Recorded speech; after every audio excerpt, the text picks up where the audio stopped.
Friends, इस घूमते हुए, इस रोटेट करते हुए ऑब्जेक्ट को अगर हम लोग देखते हैं तो अब हम लोग जानते हैं कि बहुत से फैक्टर्स इसके अंदर काम कर रहे हैं। जैसे कि एक ऑब्जेक्ट है या फिर एक मास है जो कि एक सर्कल में एक एक्सिस के अराउंड घूम रहा है, तो उसकी कुछ एंगुलर पोजीशन होगी। ठीक है, साथ ही साथ वो कुछ डिस्प्लेसमेंट करेगा, उसकी कुछ एंगुलर वेलोसिटी ओमेगा होगी। सेंट्रीपिटल एक्सेलरेशन जो उसको अंदर की तरफ खींचेगा, सेंट्रीपिटल फोर्स जो कि अंदर की तरफ लगेगा और उसके अपोजिट बाहर की तरफ एक फोर्स और लगेगा। इसी के साथ साथ एक एंगुलर एक्सेलरेशन भी होगा जो इस एंगुलर वेलोसिटी के साथ साथ ही घूमेगा, जिसको हम लोग अल्फा कहते हैं। चेंज होता है मतलब एंगुलर वेलोसिटी के साथ साथ। उसके अलावा एक टॉर्क होगा जो कि बाहर की तरफ निकलेगा, और एक होगा रोटेशनल इनर्शिया आई, जिसको कि हम लोग पढ़ चुके हैं, आई इज इक्वल्स टू में m multiply by r square. इस सारी की सारी चीजें जो हैं जब आप मिलाओगे तो एक रोटेशनल मोशन क्रिएट होगा। अब देख लीजिए कितने सुंदर से फिनोमिना का क्या हाल कर दिया फिजिक्स ने, किस तरीके से इसको डिसमेंटल कर दिया। खैर, ये तो काम है फिजिक्स का। अब हम लोग एक ऐसे टर्म के बारे में बात करने वाले हैं जिसके बगैर ये सब कुछ पॉसिबल ही नहीं है, यानी कि वो टर्म इसकी एक तरीके से जान है, और वो टर्म है एनर्जी। अब देखिए यहां पर मोशन हो रहा है। अब मोशन का नाम आते ही जो एनर्जी सबसे पहले दिमाग में आती है वो होती है काइनेटिक एनर्जी, गतिज ऊर्जा जिसको हम लोग कहते हैं। ठीक है, अब चूंकि मोशन का टाइप कौन सा है, रोटेशनल है, तो ये काइनेटिक एनर्जी कौन सी हुई, रोटेशनल काइनेटिक एनर्जी। तो रोटेशनल काइनेटिक एनर्जी क्या होती है, एनर्जी ऑफ रोटेशनल मोशन।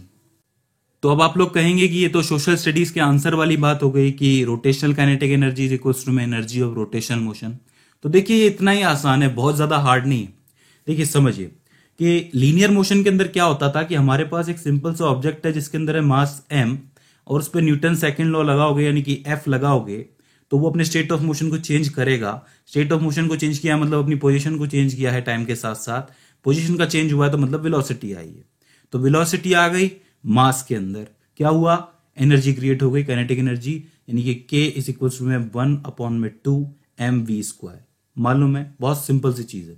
बनाते कैसे हैं, काइनेटिक एनर्जी का लिंक ऊपर दे रखा है, आप लोग जाकर के चेक कर सकते हो।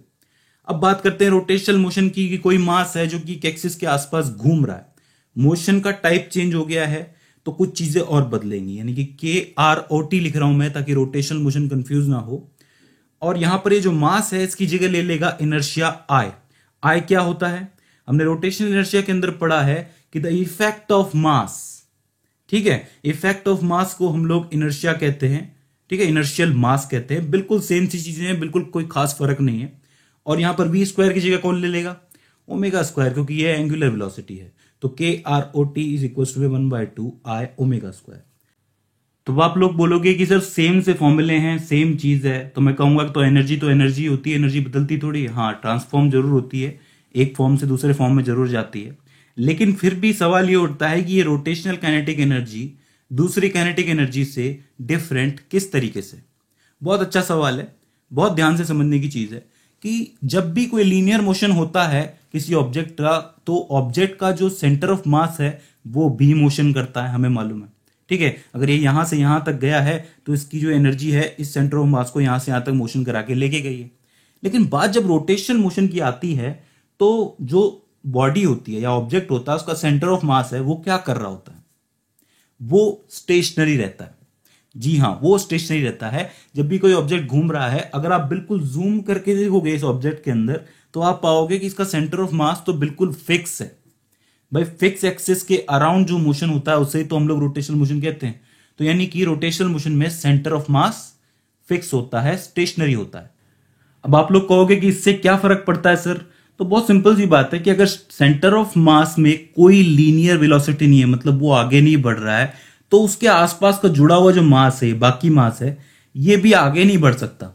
इसको भी एक पर्टिकुलर क्राइटेरिया के अंदर ही मोशन करना पड़ेगा, इसलिए वो रोटेशनल मोशन करता है। दैट्स वाई इस v की जगह ओमेगा आ जाता है। आई बात समझ में, ठीक है। और उसके बाद ये जो आपका m है, टोटल मास है, इसके आसपास का जो भी मास है, चूंकि अपना ओरिएंटेशन चेंज करता है, इसलिए हम लोग वहां पर इफेक्ट ऑफ मास यानी कि इनर्शिया का यूज करते हैं। हालांकि इसको मुझे मोमेंट ऑफ इनर्शिया कहना चाहिए, इसलिए मैंने फॉर्मूला के अंदर यहां पर मास की जगह इनर्शिया और यहां पर वेलोसिटी की जगह एंगुलर वेलोसिटी रखी है। ठीक है, अब ये चीज मैंने लिख दी है, इसका मैं आपको एक और मैथमेटिकल प्रूफ दे सकता हूं। जैसे मान लीजिए इसी ऑब्जेक्ट की बात कर लेते हैं कि ये ऑब्जेक्ट घूम रहा है, तो इसका एक एक्सेस होगा ठीक है, जैसा कि मैंने कहा कि इसका सेंटर ऑफ मास जो है वो बिल्कुल स्टेशनरी रहता है, तो एक्सेस कुछ इस तरीके से जाएगा और इसके आसपास का जो मास है वो अपना ओरिएंटेशन चेंज करेगा। तो अब इस मास में क्या खास बातें हैं, जरा गौर से समझिए कि इस पूरे की पूरे मास की जो एंगुलर वेलोसिटी है वो तो सेम रहेगी क्योंकि ये एक साथ ही घूम रहा है, लेकिन इस मास के अंदर के जो भी मतलब पॉइंट्स अगर हम लोग कंसिडर करके चलें, उनकी लीनियर वेलोसिटी सेम नहीं होगी। आसान भाषा में समझाता हूं, टेंशन मत लीजिए। मान लीजिए कि यहां पर एक मास पॉइंट है m1, यहां पर एक मास पॉइंट है m2 और यहां पर एक मास पॉइंट है m3। ठीक है, तीनों आप लोगों ने देख ली। अब होगा क्या कि मैं एक एक करके इनकी रेडियस जोड़ने की कोशिश करता हूं। ये m1 सेंटर से इतना दूर है, m2 इतना दूर है और m3 इतना दूर है। तीनों के आसपास आप बना दीजिए सर्कल। किसका सर्कल सबसे ज्यादा बड़ा है? m3 का ही है, ऑब्वियसली बात है। सॉरी, m2 का है, यहां पर m2 का है, ठीक है, क्योंकि m2 ज्यादा दूर है। तो m2 का सर्कल बड़ा है, यानी कि m2 की रेडियस बड़ी है। तो इसका मतलब इसकी जो वेलोसिटी होगी वो इन दोनों पॉइंट से अलग ही होगी। तो इसका मतलब यहां पर क्या हो रहा है कि यहां पर अगर हम m1 की काइनेटिक एनर्जी निकालेंगे, लीनियर काइनेटिक एनर्जी, क्योंकि इसकी वेलोसिटी v1 अलग है, ठीक है, तो वो कितनी निकलेगी? k1 इज इक्वल टू में 1/2 m1 v1 का स्क्वायर। आई बात समझ में? इसी तरीके से दूसरे का निकालेंगे तो k2 इज इक्वल टू में 1/2 m2 v2 का square, k3 is equal to में 1/2 m3 v3 का स्क्वायर।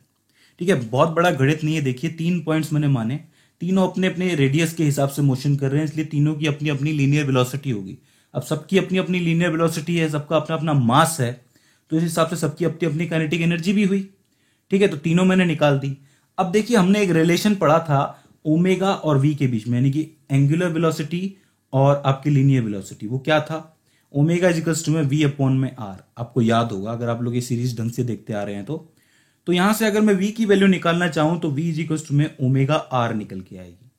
तो मैं क्या करता हूं कि इस v की जगह जहां जहां पे अभी वी पी लिखा हुआ है वहां पर ओमेगा आर को सब्स्टिट्यूट कर देता हूं। तो जब मैं इसको सब्स्टिट्यूट करूंगा तो k1 इजिकल्स टू में 1/2 m, v की जगह लिखूंगा ओमेगा का स्क्वायर r1 का स्क्वायर।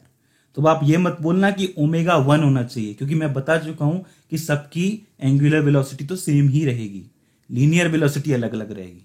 ठीक है, तो यहां पर k1 की वैल्यू होगी, इसी तरीके से k2 की निकलेगी 1/2 m2, यहां पर ओमेगा का स्क्वायर r2 का स्क्वायर, इसी तरीके से k3 की 1/2 m3 ओमेगा का स्क्वायर r3 का स्क्वायर।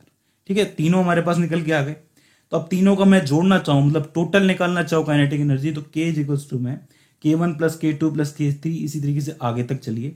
सबको आप लोग जब जोड़ोगे तो 1/2 ओमेगा स्क्वायर तो कॉमन आएगा, दिख रहा है आपको सीधा सीधा, कोई दिक्कत वाली बात नहीं है। तो k equals to 1/2 omega square बाहर, ब्रैकेट में क्या रहेगा? m1 r1 का स्क्वायर, m2 r2 का स्क्वायर, m3 rt का स्क्वायर। अब यहां पर ध्यान दीजिए, ये m1 r1 का स्क्वायर क्या है भाई? m1 एक पॉइंट है जो कि इस सर्कल में इस एक्सिस के आसपास घूम रहा है, तो हमें पता है इनर्शिया इज इक्वल्स टू में m1 r1 का स्क्वायर होगा, यानी कि इस पर्टिकुलर पॉइंट का इनर्शिया क्या होगा? I इज इक्वल्स टू में m1 r1 का स्क्वायर। इसी तरीके से ये भी इनर्शिया है, ये भी इनर्शिया है, तो सबको इनर्शिया बना करके लिख सकते हैं। तो लिखेंगे k इज इक्वल्स टू में 1/2 I ओमेगा स्क्वायर, और यही मैंने ऊपर काइनेटिक एनर्जी के फॉर्मूले में लिखा है। आ गई आपको बात समझ में कि मैंने इसको कैसे मैथमेटिकली प्रूव किया? अब देखिए, कंसेप्चुअली अगर आप लोग इसको समझोगे तो फर्क ये नजर आएगा कि भाई दूसरी काइनेटिक एनर्जीज में सेंटर ऑफ मास मोशन करता है, वो भी काइनेटिक एनर्जी का हिस्सा बनता है, मोशन का हिस्सा बनता है। लेकिन रोटेशन मोशन में क्या होता है? सेंटर ऑफ मास स्टेशनरी रहता है, उसके आसपास का जो मास है वो अपना ओरिएंटेशन चेंज करता है। अब ओरिएंटेशन चेंज कर रहा है, इसलिए मैंने मास की जगह इनर्शिया का यूज किया, और चूंकि ये गोल गोल घूम रहा है तो लीनियर वेलोसिटी की जगह एंगुलर वेलोसिटी का यूज किया। देखिए, बहुत सिंपल सी चीज है। अगर आप लोग पीछे वाली सारी वीडियोस ढंग से एक एक करके देखते हुए आ रहे होंगे तो आपको इसके अंदर समझने में कोई दिक्कत नहीं आई होगी, और अगर आप लोग डायरेक्टली भी आए हैं तो भी मैं समझता हूं कि आपको काफी हद तक कंसेप्ट समझ में आया होगा।